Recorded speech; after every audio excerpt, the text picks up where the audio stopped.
I work with organizations who work with schools.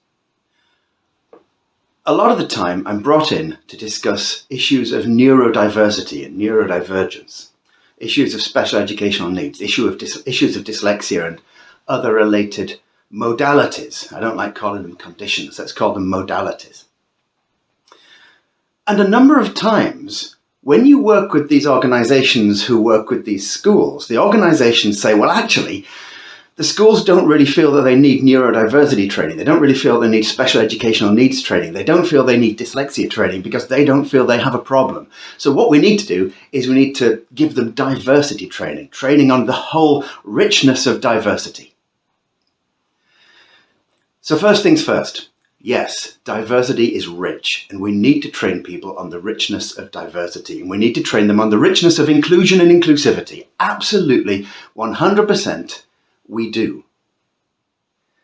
But what maybe we don't need to train organizations on is how to avoid the issues of neurodivergence, of how to say, well, we don't feel that we have a problem, we don't feel we have an issue, so we can just look at diversity rather than, let's say, dyslexia or dyspraxia or dyscalculia.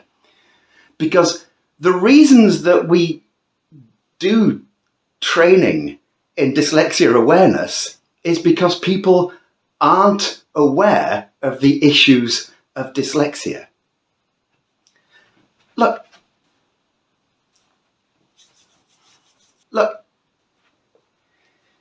if you ask predominantly white schools in predominantly conservative areas of America whether they think that there's an issue with teaching history to black kids, they're going to say no, because they're the very people who don't realize that there's an issue. If you ask patriarchal societies whether they think there's an issue in inclusivity for women, they're going to say no, not because they hate women, but because they don't realize that there's an issue for the patriarchy and for women. If you ask, as it were, schools and education bodies that have been set up to deal with what you might call neurotypical education norms, whether there's an issue with dyslexia awareness, they're gonna say no. Because these are precisely the people we should not be asking. You should not be asking the people who are excluding you whether they're excluding you. That's exclusion 101. You should not be asking the people who are not suffering about suffering. That's suffering 101. You should not be asking the people who are failing to include about inclusivity. That's inclusivity 101. When somebody says there are structural patriarchal issues holding women back in the workforce, you don't simply say, well, yes, then we need to address diversity. You need to say, okay, let's have a look at what these issues are and let's address them. If you think there are structural issues to do with race in the economy or in politics or in the judiciary, you don't say, oh, well, then equality matters. Let's just deal with general equality issues. If your son is being bullied, and you go to the head teacher and say, my son is being bullied, and that head teacher responds by saying, well, all pain and all nastiness is intolerable. Let's just look at the diversity of inequality in our school. You would be furious. You'd say, no, my son is being bullied. I want you to deal with it. It's the same with dyslexia awareness. Where we say there is an issue of dyslexia awareness, the response should not be, what we need to look at is simply diversity.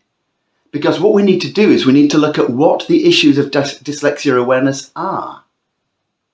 We need to look at the structural inequalities that are factored into the education system for a start off. Taking it back to that huge issue of a couple of years ago that is still ongoing, by the way, it's not over. When people say Black Lives Matter, of course they think that all lives matter. Of course they do.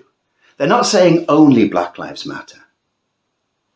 What they're saying is that while all lives matter, If you don't take specific structural inequalities and specific issues of prejudice into account, then you are saying that certain lives, black lives, don't matter, but they do, and we need to take these issues into account. And I'm afraid to say there's a similar tendency going on in diversity movements, to remove the word dyslexia and turn it into, specific learning difficulties or differences or something. Yes, I see the point of that, and I know why we're doing it. But actually, it could be that by removing dyslexia from the lexicon, and that by turning dyslexia into simply an aspect of inclusion and inclusivity and diversity, what we're doing is we're saying that dyslexia is not a particular issue that we need to deal with. And the fact that schools don't realise it's a particular issue, and when we canvass schools and when we ask teachers, do you have an issue to do with dyslexia around the world? Because in Britain, most people say they do, but around the world, if we say, do you have an issue to do with dyslexia? And a lot of people say no. Simply to take that at face value and say, they don't think that they do, so we just need to get in there and talk about diversity. No, that's the wrong attitude. Because if people are, operating under a structurally unequal system, we need to start looking at what those inequalities are to be able to change those inequalities. If we just dilute what we do in terms of diversity, then we dilute dyslexia out of the conversation.